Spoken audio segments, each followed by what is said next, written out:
Have you lost your mind at the end of 2023, Tansey? What's going on? An ATF agent on the podcast? What? Didn't you just have a politician on the other day? What are you thinking? I know, I get it, but look, the story is incredible. It's amazing, and I think you guys will all enjoy it, although it comes from a three-letter agency, the ATF. But this story is incredible, and we have a man that lived right through it. Peter Forcelli, or Pete Forcelli, my bad. It's an Italian name, Forcelli, right here today on the Philly Stop Podcast, brought to you by ghostbed.com/Wolfpack and factormeals.com/Wolfpack50. Let's go, Deadleg.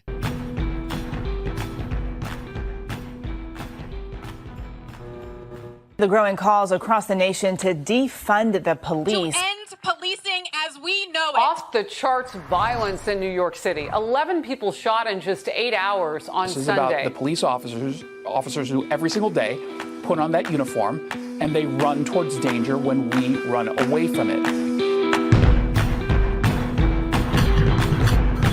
Oh, the chats are lighting up right now. I knew you guys would be interested in a case like this. You guys are already just kidding. That's not really in the Christmas spirit. Let me tell you that. Some of that stuff is just not Christmas friendly. But you never judge a book by its cover or by its title.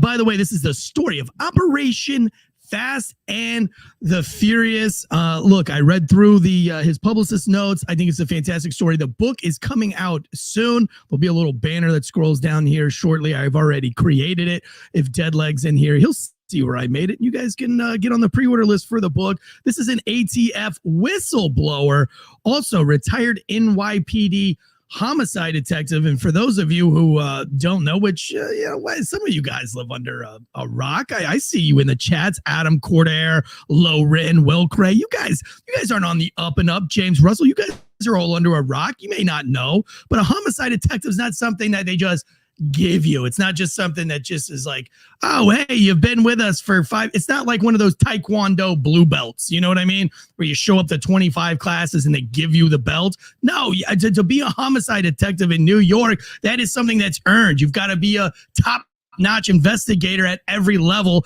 and you've got to perform everywhere you're at. So you had to perform as a street cop to make it up to, the entry-level detective position. Maybe you were in the fraud department or larceny and robbery department, and then you kind of move up to assaults, and then eventually you get up to homicide. So it's not that this guy is any slouch at all. Then he finally makes his way over to the ATF, which I know you guys have a problem with the ATF and all the DEAs and the FBIs. I get it. Nobody likes the Fed boys anymore. We're going to talk about that too. But we got a whistleblower here. So please, in the chats, please do it for me. Do it for Daddy. Do it for Skate Daddy Transy, like back in the old days, and just give the guy a chance. Let me bring him here. We've got Peter Forcelli. Good morning, sir.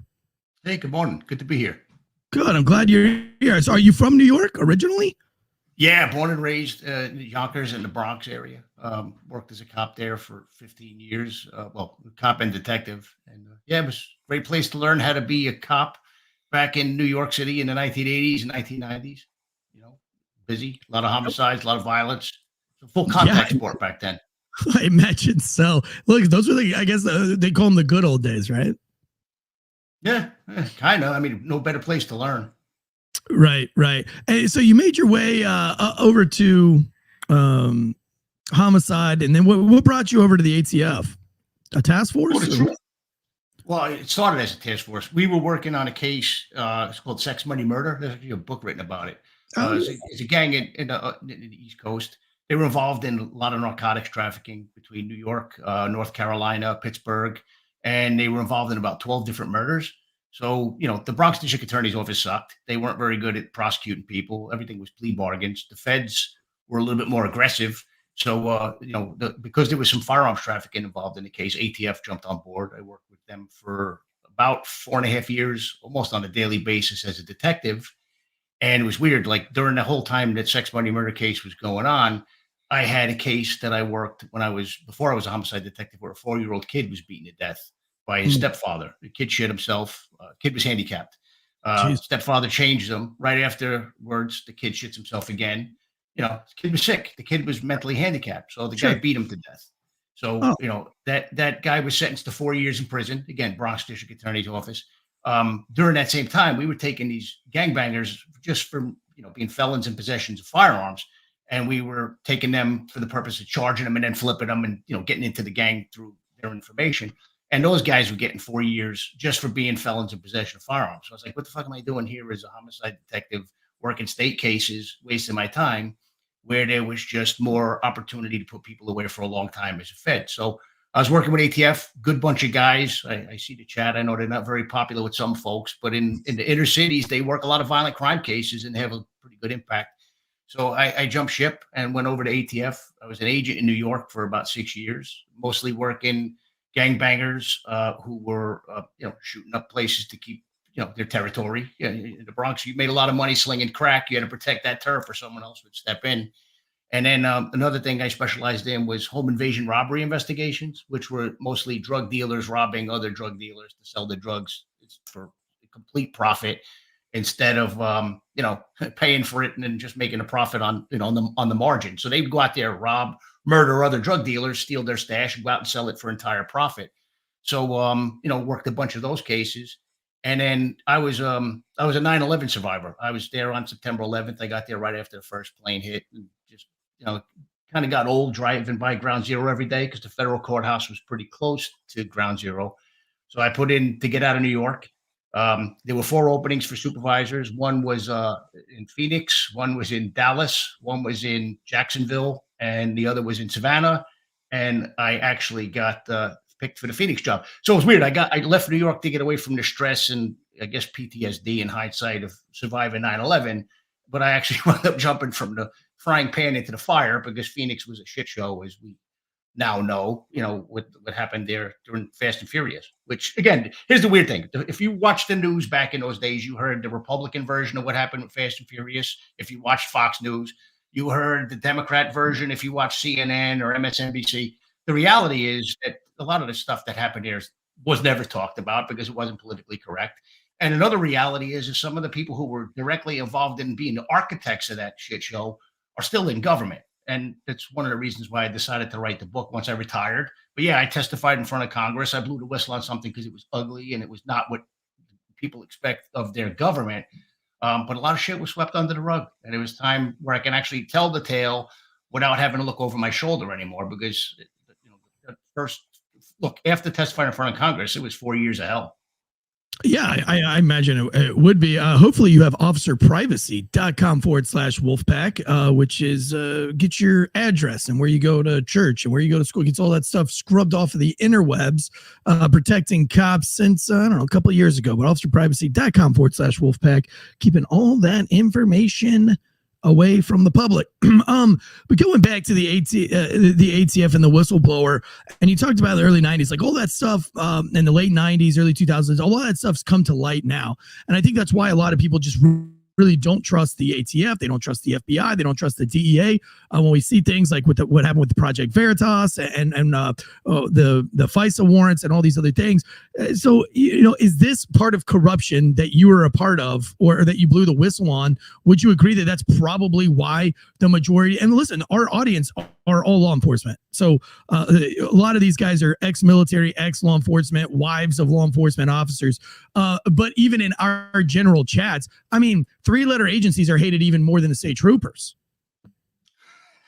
Look, I'll be honest with you. I work with some amazing people at ATF. I work with some great FBI agents over the years. I work with some assholes from all of these agencies. The issue is what I have found is that some folks that get into federal law enforcement think that they're better than local law enforcement. I obviously was a cop for too long to feel that way. I walked the beat back in the day. I mean, that's how I started. I started walking a beat in housing projects in the Bronx. It's very humbling when you're the only guy walking a foot post in a pretty violent project at 2:00 in the morning. And, we work basically 4 to 12, 6 to 2 in the morning, or 8 to 4. The older folks usually work the 8 to 4 shift. I was young. So, coming on, into the feds, it was different. Some folks come right out of college. Some folks come from other federal agencies. They don't understand what it's like to walk a beat. They don't understand what it's like to get into a confrontation with somebody based on a car stop or responding to a domestic. Because look, in the federal system, you're going after somebody. There's a lot of paper before you get to the point of going out and putting hands on somebody. I mean, you usually have a warrant in hand or an indictment. It's not a lot of stuff where you're getting in there and you're developing probable cause based on a car stop, and then searching a car, finding evidence. It's easier. But look, here's the reality too. The feds, they screw each other over just as much as you hear, feds screwing over the locals. There's a lot of political infighting within the feds that happens. But look, I look at what's happening right now with the FBI. I look at what's happening with ATF, where they've become politicized. Look, one of the reasons I retired when I retired was because Merrick Garland came to ATF and gave a speech. And it was very clear that his values and my values did not align. I am a firm believer in going after bad people. I became an ATF agent to go after violent people, not some poor schmuck who's in his middle-aged guy who's buying a couple of guns to sell them for a profit to other middle-aged men who maybe are more fortunate than him financially. I mean, I never took a gun away from a person who was a law-abiding citizen. None of my agents did. There are some folks who were anti-gun in ATF, a very, very small percentage, one of whom almost became the director of ATF. I mean, David Chipman would have been a catastrophe as an ATF director because he's anti-gun. There are one or two other ATF agents I met in my career that I would describe as anti-gun. Now, the other thing is, look, there are some ATF agents who were former cops or some who came right out of college that want to go after violent people who were using guns in violent crime. There are others who are lazy and just want to do the bare minimum, or who want to just follow the informant around. And as we all know, you said this is mostly cops. A lot of informants are full of shit. I hated informant-driven cases because I never fully trusted informants. So I mean, but again, in federal law enforcement, it's no different than in local law enforcement. We have some really good people doing the job. You have some people who would sell out their mother for a promotion, and you have some inexperienced people who promoted way, way before their time. The sad part is, I'd say in ATF right now, you have a lot of that. And if you really look at what happened in Fast and Furious back in those days, you had inexperienced people who were afraid to step up and say, hey, we're not doing this. This is bullshit. So, I mean, what you have is you have the recipe for another Fast and Furious to happen, not only at ATF, though. I mean, this is something that's going on in other agencies as well, where you have young folks who don't have the experience promoting and are now in a position to make decisions, who will do whatever it takes to keep the masters happy. So, that's just a bad place to be. So how did you get wrapped up in Operation Fast and the Furious? For those of you who don't know, Operation Fast and the Furious did start under the Bush administration. And I know a lot of our fans, it's so crazy, Pete, like how different things. So when I joined the military, it was under the Bush administration. And I just remember, I remember liking the guy, and I remember thinking that like everything we were doing good. And I think now that like we know, like with modern technology and being able to do research at the palm of your hand and figure out the truth about things, it's so crazy how all those people that you looked up to now you kind of see as the overarching enemies of the state. So like the Bush family, the Clinton family, this goes through the Obama family, Operation Fast and the Furious. I mean, the corruption at the highest level, it's not like a new thing. It's just we're all now aware of it. But if I'm not mistaken, Operation Fast and Furious started under the Bush administration, correct? No? Where did it start? This is the thing I'm going to tell you. And this is why I talked about the politics and why I wrote the book. Like when Fast and Furious happened, you had the Democrat version people saying, no, this actually was a continuation of Wide Receiver, which was a different case that happened in Tucson, Arizona. Right? Yeah, that's what I was completely different cases. But this was the politicians doing what politicians do, which is lying through their teeth. The Wide Receiver was a different case. Involved, I think, roughly 150 guns. They not defending it. It was a completely different clusterfuck of a case. Fast and Furious happened much later. Fast and Furious didn't start till like late 2009, early 2010, right? So by the time I arrived in Phoenix, which was February of 2007, Wide Receiver was already gone. That had ended. So what was going on was I arrived in Phoenix from New York City in, like I said, late February 2010. My first weekend as a supervisor in Phoenix, I get a call from one of my agents who got a call from a gun dealer. The guy's like, hey man, these dudes just came into my gun shop with a bag full of money and they wanted to know every AK-47 variant rifle I have on the shelf. They wanted to buy them. So, I mean, and it's the other thing. When you hear the media, they talk about the AK-47. They act like it's the Kalashnikov assault rifle, which is a machine gun. They're not. These are semi-automatic rifles that are being sold lawfully in Phoenix. And throughout the country. So what's going on is these guys who were related to cartels would come in with a paper bag full of money and literally say, "Hey, I'll take them all." So the gun dealers used to call us and say, "Hey, man, they didn't want to make these sales unless they knew that we were nearby, that we can do an interdiction and stop, the car so that no one was going to get killed with these guns." So what happened was, in this particular instance, we watched the transaction take place. We follow the car, it gets on the I-10, it's heading down south towards Mexico. We pull them over like cops do. You separate the two people in the car, you start asking questions, you start catching them in lies, but we already knew that the transaction wasn't above board, but we wanted to get, obviously build up the probable cause.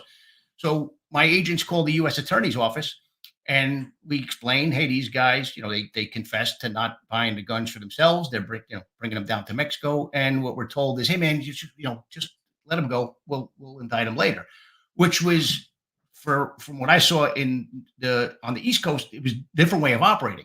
So anyway, what was going on is, as time would happen again and again and again, we would interdict the guns and get confessions and recommend prosecution. And we'd either be told one of two things: let them go or take it to the county, which was bullshit. Because federal prosecutors get paid a lot more than the county prosecutors. Like, why weren't they doing their job? So anyway, this went on, and I outlined in the book not only some pretty egregious firearms trafficking schemes that we were made aware of. Like, there was another case where this guy was buying 50 caliber Barrett rifles. One of them was used to decapitate a Mexican military commander in front of a daycare center. U.S. Attorney's Office declined that one. But the reality is, most of the tips that we got came from licensed gun dealers who gave a shit about protecting the public, right? So anyway, what happened next was, my group's focus was changed in 2010 to home invasion robberies, because Phoenix became the capital of home invasions and kidnappings in the U.S. And they were only second in this hemisphere behind Mexico City, which is not something to be proud of, right?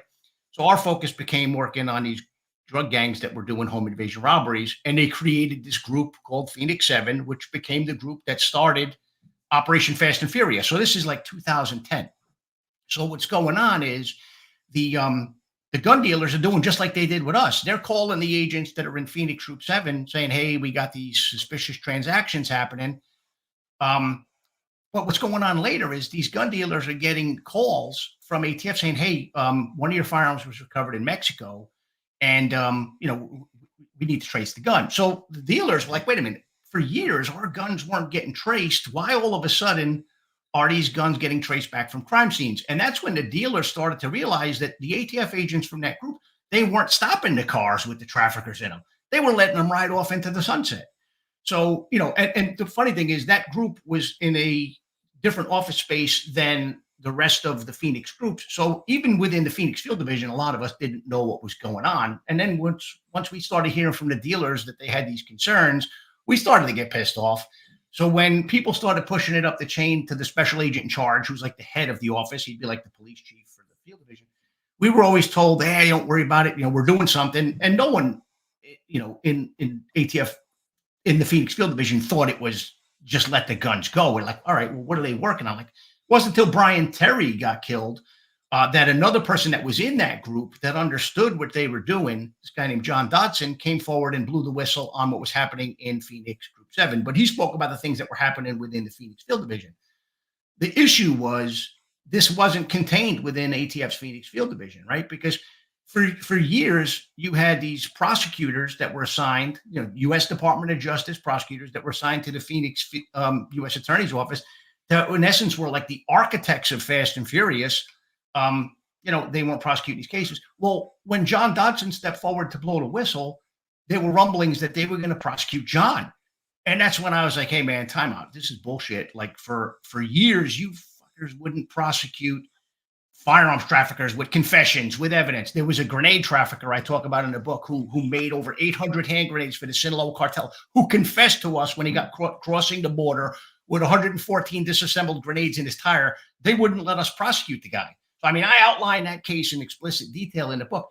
But anyway, so that's why I came forward. It's like, wait a minute, you're going to prosecute an ATF agent for coming forward and speaking truth to power when you gave firearms traffickers who were supplying people who were murdering people in Mexico and in the United States, by the way, you're going to indict him while you gave all those people a pass.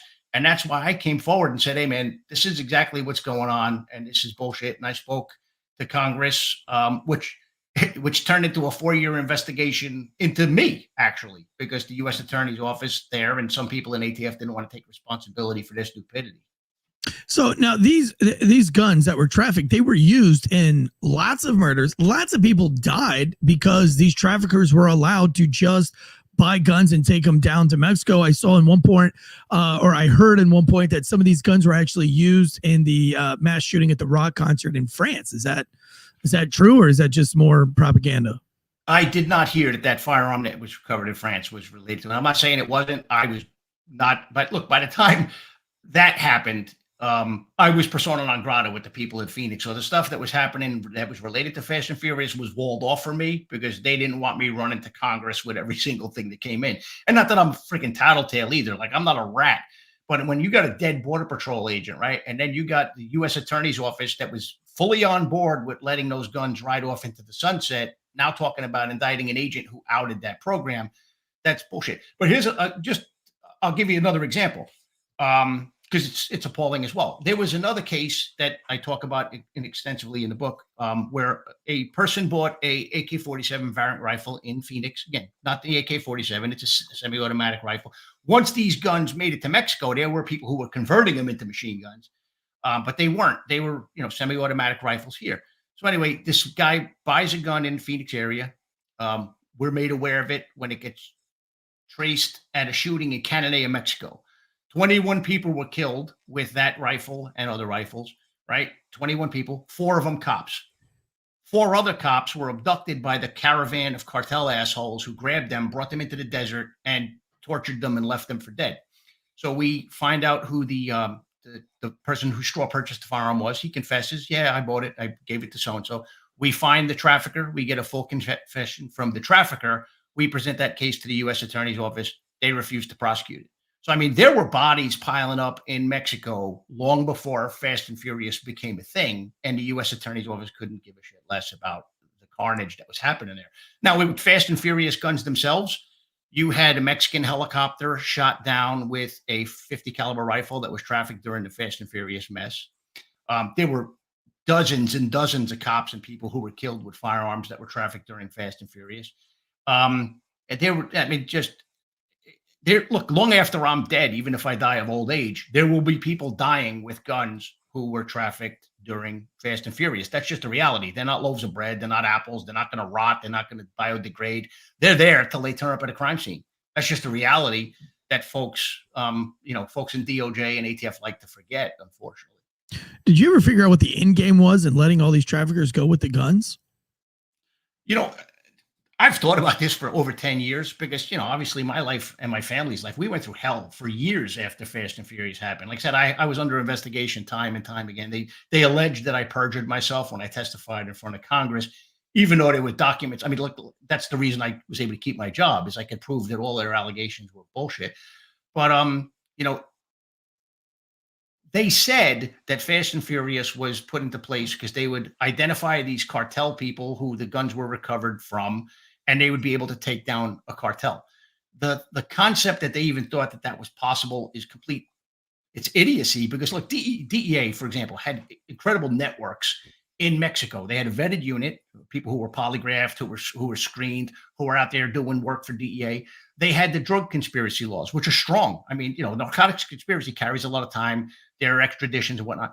The concept that you were going to use straw purchasing laws to take down a cartel they made no sense. Now, what I'll say, and I think that this is where the politics get involved, when this was going on, there was almost a giddiness about something called Demand Letter 3. I don't know if you know what that is. I don't. All right. So basically, if you go into a gun store and you buy 2 Derringer pistols, right? So you figure 2 pistols, each capable of holding 2 bullets, you fill out a form called a multiple sale form.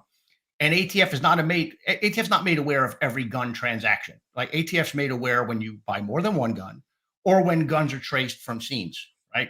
So what happened is traffickers would be able to go into a gun store in Phoenix, kind of like what I told you, and say, hey, I'll take every one of the AR-15s you have on the shelf or AK-47 knockoffs, so they can go in there and buy them. And in those instances, the only way ATF would find out about it is if the dealer tipped folks off, which happened a lot. I mean, a lot of our tips came from dealers who were good people who respected law enforcement, or they would be traced from scenes. But with the multiple sale form didn't exist for rifles. Well, they used Fast and Furious as an impetus to force the dealers along the border states to implement the multiple sale form for rifles. Now, and I can't say because I wasn't in those conversations, if that was their end game, it's appalling to think that you were willing to sacrifice human lives to get that ruling passed. Because I'm telling you, and we all know, we watch the news, that people were dying with those guns, and people are still dying with those guns. Jeez. So we got a question in the chat. It says, did the Fast and the Furious guns, were they involved with the Mexican Tier 1 unit that became a cartel? I'm not familiar with that. So, well, I don't know. What I can tell you is this, that there are several cartels. Look, the Sinaloans were kicking ass already. I mean, they were big, they were powerful, they were growing, right? Because you had the Beltran Leyva cartel was kind of fading away. The Sinaloans picked up. Then you have La Familia Michoacan and CJNG, which is the cartel down in Jalisco, which are, if you watch the news now, the CJNG is now patrolling huge parts of Mexico in armored vehicles, in uniforms, with huge arsenals of weapons. A lot of those firearms came from Operation Fast and Furious. I mean, you got to remember, in Fast and Furious alone, you had 2,000 firearms that were trafficked in that investigation. And is anybody held accountable for all of these guns? I mean, doesn't it feel like, I know I don't want to get too far down the rabbit hole with conspiracies, but I mean, like, it's kind of odd that we're allowing all of these machine guns and 50 cals and things that are able to take down helicopters. We're just allowing all of that to go into criminals' hands in Mexico with almost zero repercussions. Is anybody answering to that? Well, first off, the machine guns weren't being trafficked in Fast and Furious. 50 caliber rifles were. The machine guns were often made in Mexico out of the semi-automatic rifles. Well, I mean, yeah, right. No, exactly. So, but look, there were people who were fired. Okay. Yeah, there were people who were fired in Fast and Furious from within ATF. Mostly the higher ups. But again, and one of the reasons, and again, it's in the book, the people who were intimately involved in this were prosecutors, federal prosecutors, right? Because they get a vote in what happens. Those folks are still there. Those folks were not touched because they're lawyers. And if you're a lawyer in the Department of Justice, which is run by lawyers, you're a protected class. So I name names and I talk about the decisions that they made. So, I mean, were people held accountable? People were fired. Is that accountable? I mean, in the minds of some, yeah. In the minds of others, no. Some of the people who were directly involved weren't. Others were demoted. So, I mean, it's just, it's not how government is supposed to work. It's not what the taxpayer expects. And again, the other thing that really upsets me, and another reason why I wrote the book, is because, look, the Brian Terry, his family was never told really what happened. And then even within ATF, when I left ATF, I left as the head of training for ATF. You know how it goes, man. You get some people who are just thrilled to have a job. So they come down to the academy. I didn't hear stuff from them. They just came down to learn how to do the job, go through the academy, whatnot. Every now and then I'd run into somebody who was happy to have the job, but did some research into the history of ATF, and they would see my name and they'd be like, hey, weren't you one of the people who testified in front of Congress? And I'd be like, yeah. And hey, did we really walk guns? And I was like, yeah, but not, I try to explain the story that it wasn't something that all of ATF did. It wasn't something that even everybody in Phoenix did. And when we would recommend, hey, why don't we do something to teach people what happened in this mess so it never happens again? What we would always hear is, no, we don't talk about that. It's like Fight Club, DOJ, they wouldn't allow you to talk about like lessons learned during that shit show of a case. And my fear is, like, if you don't know what happened, it can be repeated again. And if you see what happened in the book, a lot of it was just the abandonment of basic law enforcement techniques and principles that we did every day, right? And it was coupled with some real just stupid decisions made by prosecutors. So, I mean, and that's why I felt it was important to tell the book so that this doesn't ever happen again. And then the other thing is, look, President Obama was the captain of the ship when Fast and Furious happened. Did he know everything that was going on? I don't know. He should have, right? His wingman, Eric Holder, right? Remember he said he was his wingman? I remember when Obama first talked about Fast and Furious on the news, he said, well, I read about it in the newspaper like everybody else. Well, if that's the case, my friend, then your buddy Eric Holder is a shitty attorney general because he didn't warn you that this train was coming.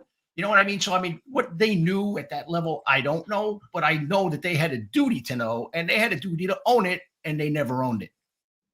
Yeah, it's almost as if they wanted those guns to make it down there. Were these prosecutors getting any kind of kickbacks for it? No, I don't know what the prosecutors were getting. They're still sitting in the U.S. Attorney's office in Phoenix, untouched. Look, my wife, my family, and I, we literally went broke between dealing with lawyers and everything. I was surveilled for a while by I don't know who. I don't know if it was U.S. Attorney investigators, FBI, OIG. I mean, we went through hell. I'd have to travel back and forth to meet my lawyers in D.C. because I didn't trust email. I didn't trust phones because I didn't want them listening to what I was talking about. So, I mean, the other whistleblowers, because it wasn't just John and I too. I mean, there were other people who came forward that didn't necessarily speak in front of the committee on C-SPAN. They were people who were deposed and, they were railroaded as well. So, I mean, a lot of people, there are probably about 8 people that came forward and really went through an ass kicking for a while just for being honest. And then you look at the prosecutors who just refused to answer questions, wouldn't show up in front of Congress, used the cloak of being, lawyers involved in deliberation to avoid testimony. And they weathered the storm. They're fine. Didn't cost them a penny. We got some sponsors to pay for this show today, and I've got a lot of questions for you. We're going to take a quick break here. Today's show brought to you by ghostbed.com/Wolfpack. Sleep so good, it's scary. I know the Christmas season is right here, and it's coming and going, and it might be a little too late to get that special someone in your life the perfect gift, the gift of a good night's sleep. But you know what's right around the corner? Valentine's Day. Yeah, it's coming. Less than 3 months, less than 90 days. Valentine's Day will be here. So now's the time to start saving for that Ghost Bed Luxe or all the other Ghost Beds, the Serena Williams, the Venus model, as they call it. They've got the adjustable base. They've got the Ghost Bed pillows, the cooling sheets, the toppers, beds made in the good old USA, USA, USA. I can still say that, right? People don't really chant USA anymore, but I like to do it on this show. Head over to ghostbed.com right now and get you sleep so good it's scary. Mental wellness starts with a good night's sleep, and that's why we're proud to partner with ghostbed.com/Wolfpack for 50% off. I know that you're not going to get the bed for the holidays, but you're still going to get that 50% off because it ain't Christmas yet. So go ahead and start working on that bed now. 0% down, 0% financing, and that's if you have ATF Whistleblower credit at this point. You can still get one of these beds. Head over to ghostbed.com/Wolfpack and get you sleep so good it's scary. And also mental health. Mental wellness starts with a proper diet. January 1st is right around the corner. All those New Year's resolutions. You're going to try to lose weight. Maybe you're going to try to gain weight. Get your pump on. And that's where we got factormeals.com. Meal planning to the next level. These are chef-prepared, fresh, and never frozen meals delivered right to your door. There's a menu of over 300 menu items. You just select what you want. Maybe you're trying to lose weight, so you get that calorie conscious. 550 calories and less on those meals, ready in 2 minutes in a microwave. And I'm not talking about like one of those fancy microwaves. You can use that little peasant microwave in your firefighter house. The fire squadron. You guys got those bullshit little red and black Walmart edition microwaves.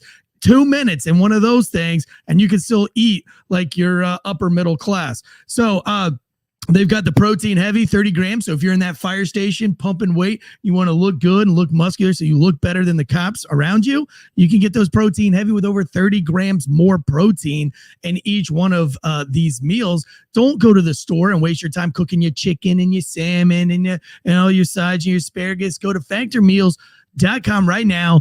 Go to the meal planning, set your meals up. They get delivered right to your door in a beautiful package with the little icy stuff in the bottom that keeps it nice and cold. You put them right in your refrigerator, pop them in the microwave, bada bing, bada bang, and they're competitive with all the prices now with gas prices through the roof.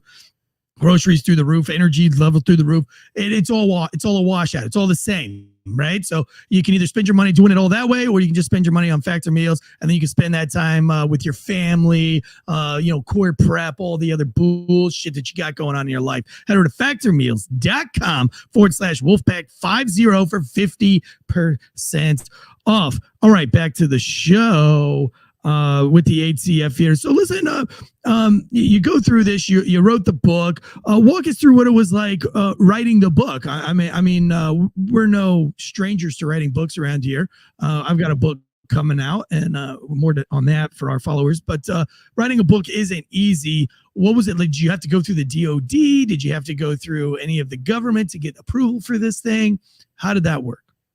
Well, yeah, I wrote the book right after I retired because you couldn't write a book while you were an employee at DOJ, unless, of course, you're an attorney general, then you do whatever the hell you want. So I wrote it. It was a roughly 174,000 word manuscript, which probably was way too long. And it read like a 174,000 word police report.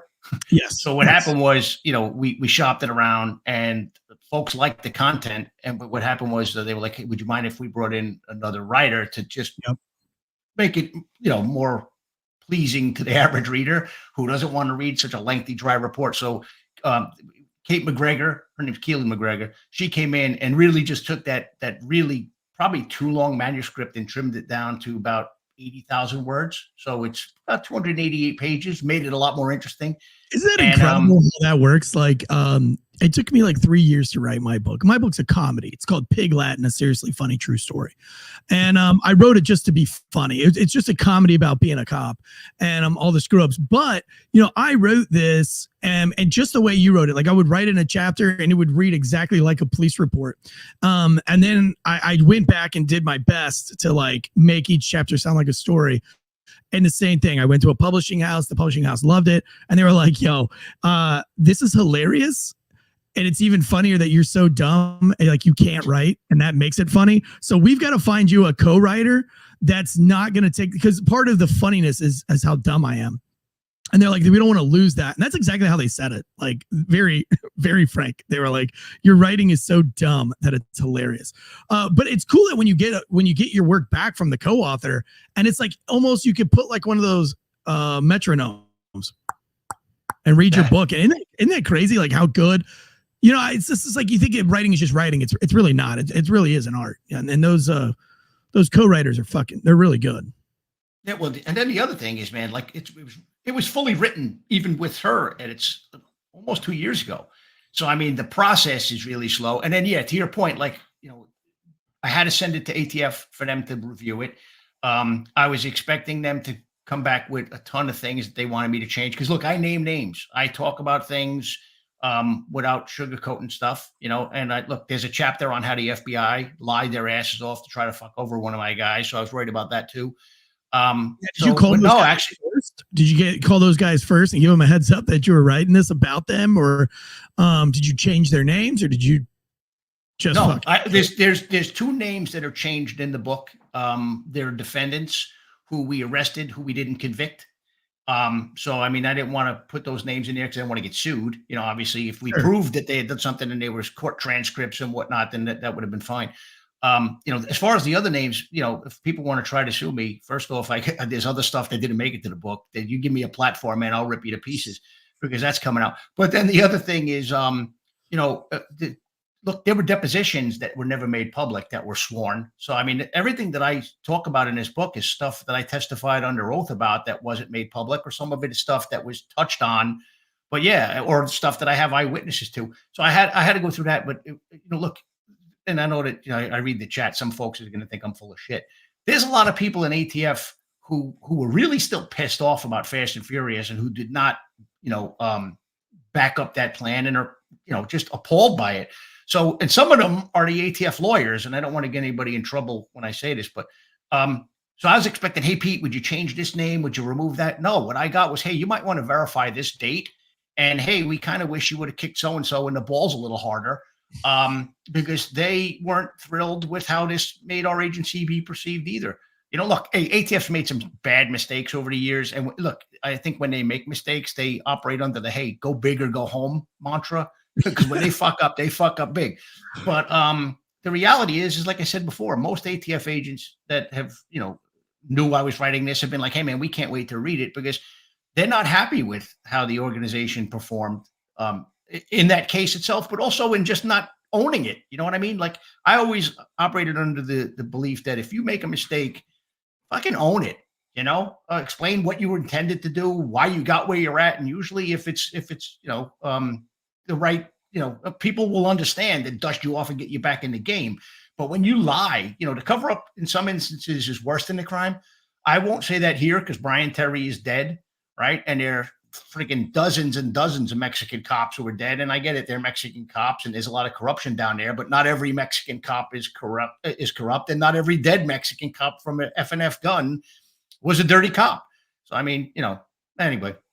But yeah, just the timing sucks, because I really wish that book was out in people's hands already. And it's been sitting there, going through its very slow publishing process, like you're going through right now. Yeah. I've like a year ago, I got overzealous, and I pushed to my fans that I had the book, right?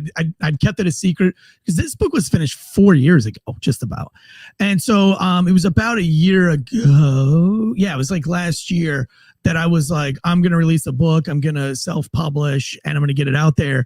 And that's what I was going to do until somebody read my manuscript and then called back and was like, hold on. What are you doing with this thing? Do not publish it. Let us take it. Let us run with this. And they got me with, well, I don't want to, I've got to keep this a secret for another 2 or 3 weeks. But anyway, we signed a pretty good book deal and everything. And so, but all the people in the chats, if you were looking, people are like, when is your book coming out? We've heard that there is a book. You're hearing it from the guy himself. Like, this shit takes like 2 or 3 years. It's got to go through legal. It's got to go through like fact checkers. It's got to go through like a million different editors. It's got to go through art. It's got to go through all of these different phases. And each one of these staff members, whatever publishing house you go to, you're not the only book on their desk. So each way, it's almost like trying to get like a VA disability, right? Like, it's got to go through a million steps, and it could be in one step for months and months and months. So, but your book is coming out very soon. You could go to Amazon.com right now and pre-order the book. I've been running it on the banner, but if you're just listening, which 99% of our fellowship is on listeners, the book is called The Deadly Path by Peter J. Forcelli and Keelan McGregor. It's the Operation Fast and Furious, How Bad Lawyers Armed the Mexican Cartels. I love the cover of the book too.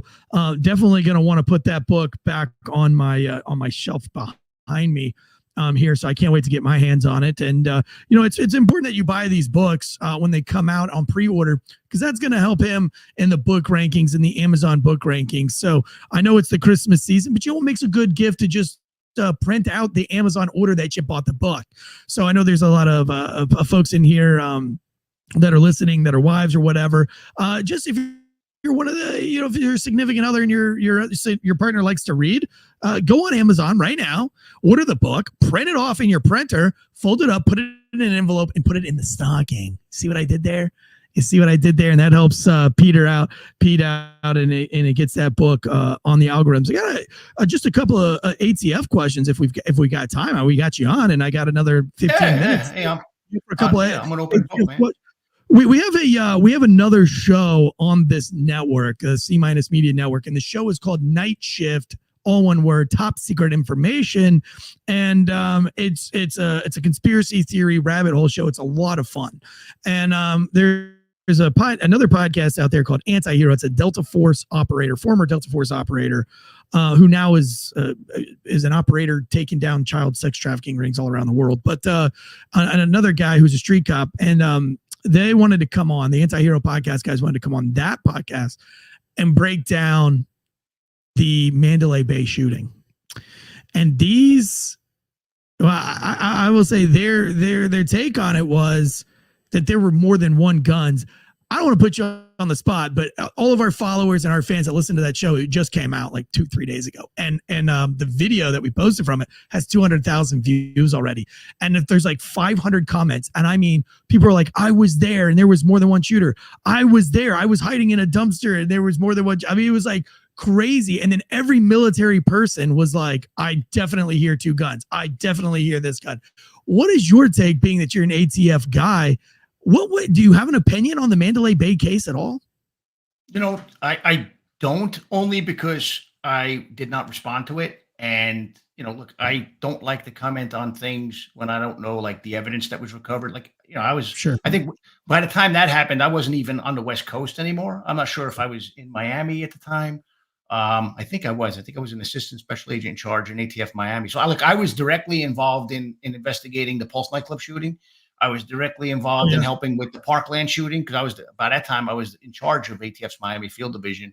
A lot of fuck ups with those cases, man. A lot of people were on radars of federal law enforcement, another 3-letter agency, not ATF, long before those shootings happened. Same thing with the Sarnev brothers. Same thing with Dylan Roof. You know, FBI knew who they were, and you know they were doing other things. Yeah, I mean, you can go back into San Bernardino shooting. Remember that couple that was involved, that they were making explosives on the watch list, but of course nobody was watching, right? So I mean, we can talk all day about Parkland, Pulse, the Fort Lauderdale Airport shooter. The FBI interviewed the guy. He shot 5 people, if you remember, in Fort Lauderdale Airport by the baggage carousels.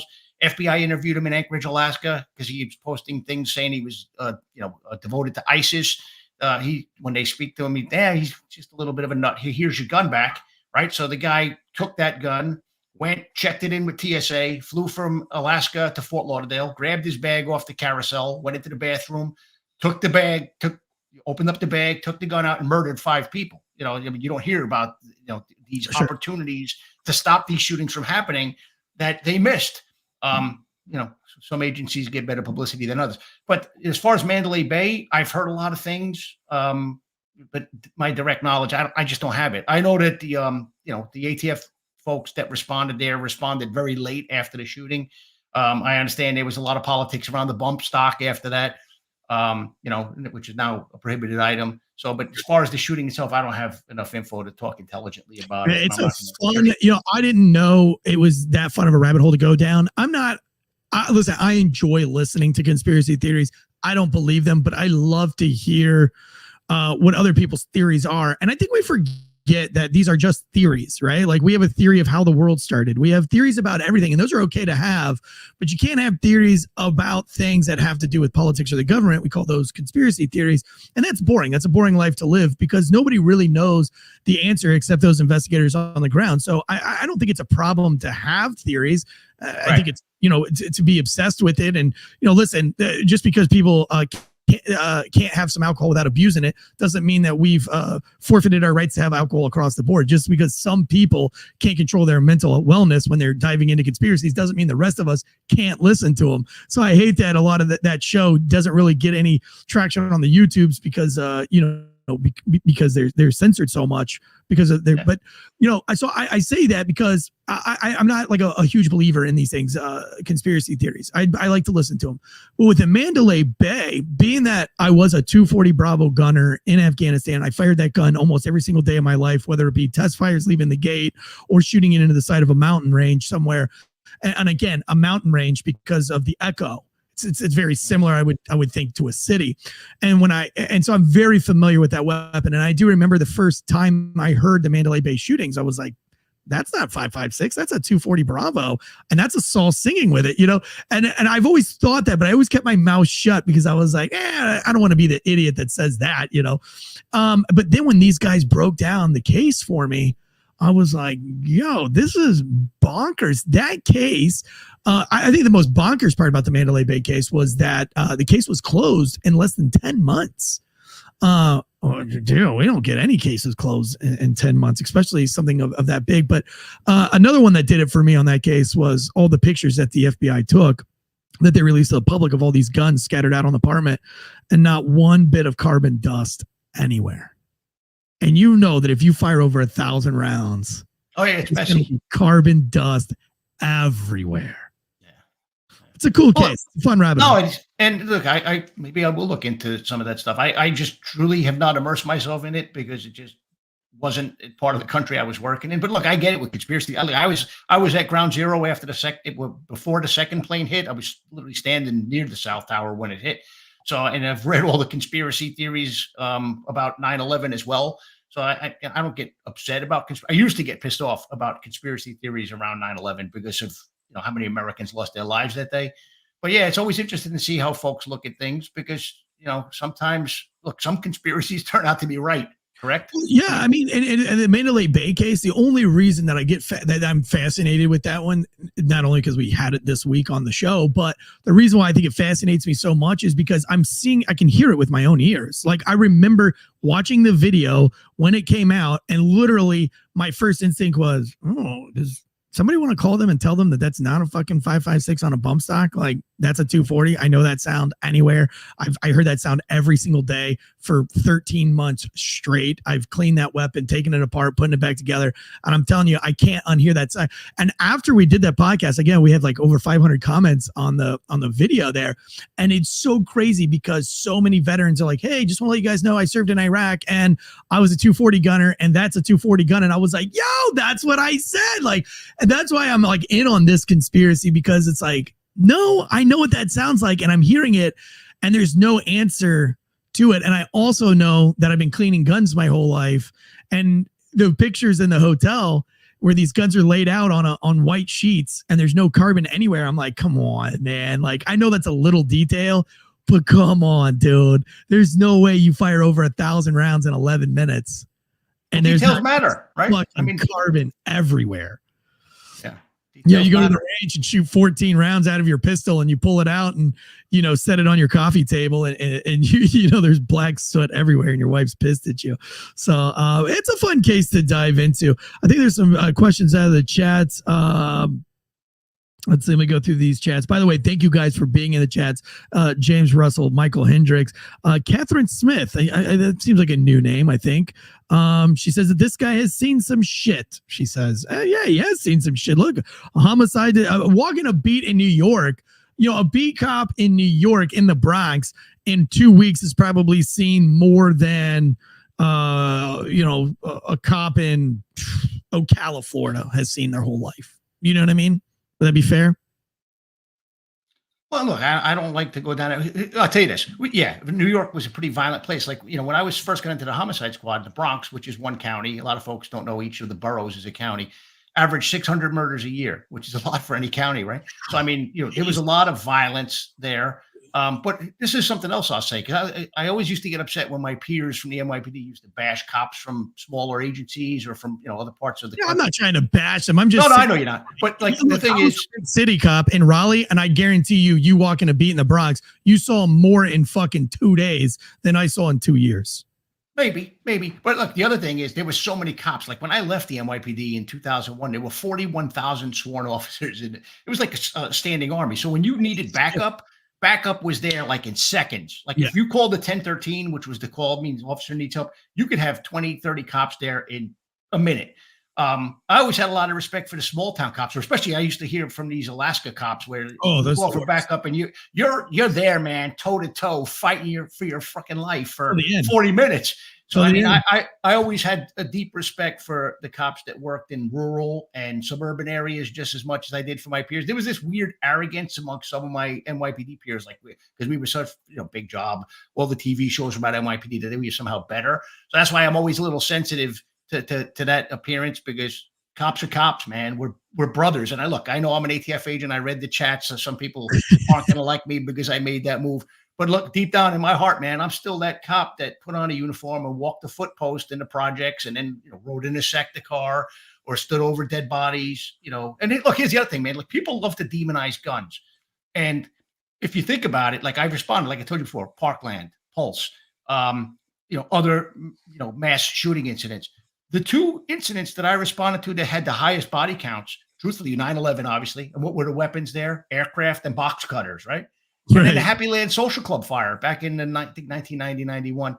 87 people were killed because some dude was spurned by the coat check girl, right? And the weapon there was a gallon of gas and a book of matches. So, I mean, you can't legislate, you can do whatever the hell you want to blame inanimate objects like guns or whatever. But the reality is, man, you just need to crush bad people who do bad things. And we're in this weird place right now where you politicians, I guess, because if they go in jail and become felons, they can't vote. They're reluctant to prosecute. I mean, I don't know what the rationale behind this is, but there are good people out there that just want to raise their kids, who were afraid to let their kids go out and play because of the violence happening now. And it's not much different than when I saw in the 80s and 90s where, look, I'd see, I grew up in the projects. A lot of the kids were African-American, Hispanic. They didn't look like me. I got to know their families. They were good people. There were some assholes, like a small percentage of scumbags in the projects ruin it for everybody else. So you would see the good kids. You'd see them getting on the bus in the morning to go to school. You'd see them coming home. Parents wait for them, bring them upstairs. And then you'd see them looking out through the windows, and the project windows had bars on them so kids couldn't fall out because the housing authority didn't want to get sued. So in essence, these kids were in prison when they were good kids. And it was the shitheads that were out in the park, which was littered with syringes and crack vials and spent shells. So, I mean, we're going back to that where good people are afraid to be out there and the assholes are running the roost. And that's unfortunate, man. So I hope people wake up and start voting accordingly because people want their fucking streets back. I actually wrote the only serious chapter in my book, and the only serious chapter in my book is kind of just about that. It's like, in all seriousness, it's all fun and games that these gang members are doing all this crazy shit, and it's exciting to hear about, and you see it in the movies. But like, I think people forget oftentimes that all of the civilians that have to live there and deal with that every single day of their lives, that's not fun and games to them. That's not an action movie that they want to sit and watch. That must be a shitty existence to have to look out your window and see that, homeless crack whore pulling plastic baggies out of her vagina, and while your kids are standing 15 feet away at the bus stop. I mean, it's pretty fucking gross. It's disgusting. Or they're squatting and pissing, and the fights and the stabbings, and so it's really sad. And the crazy thing is that it's these dirtbags. You can't really call them dirtbags anymore because all the bleeding hearts. They give them all the empathy, and they give zero empathy to the victims around them. Like, you don't hear anybody being like, "Well, what about the kids at the bus stop? What about the parents that can't let their kids go trick or treating because of this?" All we get is the empathy. We're like, "Oh, well, they're addicted, and well, they had bad families." And it's like we give them 1,000 excuses, and we give everybody else around them to just kind of like deal with it. Right. And that sucks. No, but going back, we break down cases every Friday. We do 5 shows a week. We're the #1 channel where law enforcement and first responders go to be informed and entertained 5 days a week, starting off with comedy, society, and culture news with 2 former police comedians, where they go through the TMZs and the Hollywood news and all the movies and stuff, society and culture, and they break that down in a very funny way. Tuesday night, we have a former police officer and a current dispatcher that go through a true crime episode and do all the murder and mayhem true crime stories. On Wednesday, we have political news. Thursday, we have a fire chief and another dispatcher corrections officer that does sports news.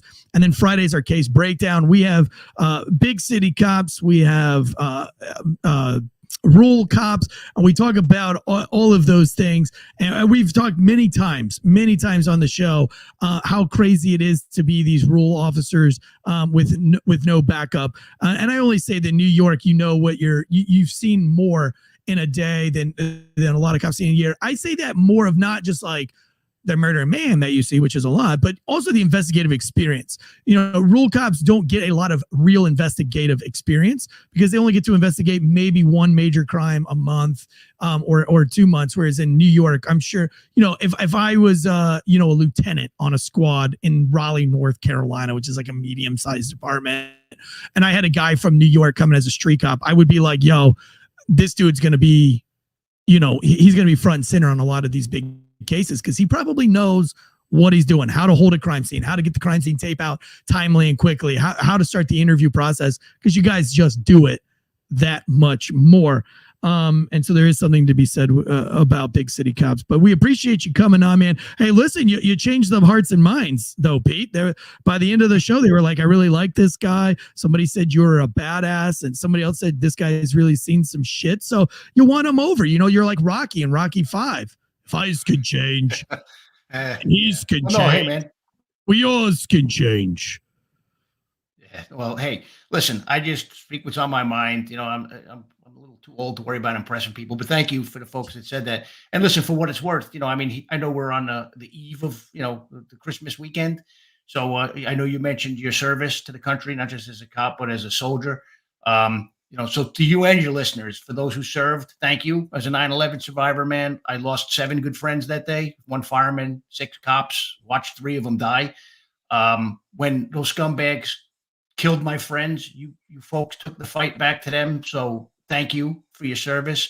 And for all of you folks that are cops out there, man, it's a different environment. It's a different profession than when I started. Politicians back then actually backed us up. Be safe, man. If you're a cop, I love you. If you're a soldier, I love you. I really deeply, deeply respect the folks who put on a uniform and serve others. So Merry Christmas to you and your families, and thanks for listening. And even for the folks who bashed my former agency, I'll say this. I love you too, man, and I get it. Sometimes they deserve it. Sometimes they don't, but we're good. So God bless. If you're a state trooper, you can go to hell. No, I'm just kidding. We love the state troopers too. Thank you so much for taking the Christmas weekend to actually to sit here and be with us. And that means a lot. And I always say, I don't always say this, but I would say this. I bet you were the fucking worst training officer in the whole world. I would never want a training officer who has been in 9/11, because I could be like, man, that domestic was really stressful. And you would just be like, bitch, I was in 9/11. Like everything, you'd be like, man, that car wreck was terrible. And you were like, I was in 9/11. There's nothing you could say to you as a training officer that you're just like, your take would just be like, I was in 9/11. And you would just, as a rookie, you just have to be like, yeah, you're right. It was a dark day, man. I can't even imagine. We've had a few 9/11 officers on, and we've heard their stories, and it's crazy. There's another great podcast on being a police officer, and her name is Abby, and she interviews cops. She wasn't a cop, but I think she was a journalist, and she's still a journalist, but she has like a fake name, a pseudonym, and that's Abby. And then she interviews cops that have been in like very serious incidents, and she breaks it down. And she's had just some incredible 9/11 survivor police officer guests, and it's a fun podcast to listen to. It's called On Being a Police Officer. You guys can go over there and check it out. It's not on our network, but we still listen to it and support it. We support all the law enforcement podcasts out there. All right, guys. Well, that's it. Have a very Merry Christmas. Everything is pre-recorded for next week. So we did make shows for all you guys that are out there in your meat wagons and your cop cars and all these other things. We still made content. It's just pre-recorded. It won't be live. So if I'm not addressing you guys in the live chats, don't get all butthurt about it, okay? It's pre-recorded. I can't see the chats because we gave the whole staff the whole week off. We gave them 2 weeks off. So everybody's off until the 1st. So everything's kind of pre-recorded, but we still got plenty of content out there. We also have the Patreon. Thank you for all of our Patreon subscribers. Last question before you go, Pete. The old school Crown Vic or the new Ford Explorers? I'm a Crown Vic guy, man. Thank you, guys. I love the Ford Explorer, but there's just something about the Crown Vic that just, I don't know, man. Thank you. I mean, I cut my teeth on a Plymouth Grand Fury, by the way. So that's how old I am. What was the Civil War like? Hey, listen, thank you so much, Pete. You guys go out and buy the book. Buy it now. Buy it today. One last time. Throw up the book really fast for me, Ted. Like, throw it up one more time for everybody to see it. The Deadly Path, how Operation Fast and the Furious and Bad Lawyers Arm the Mexican Cartels. Get out there. Get on that pre-order list. And we'll see you guys after the new year. Guns up. Giddy up.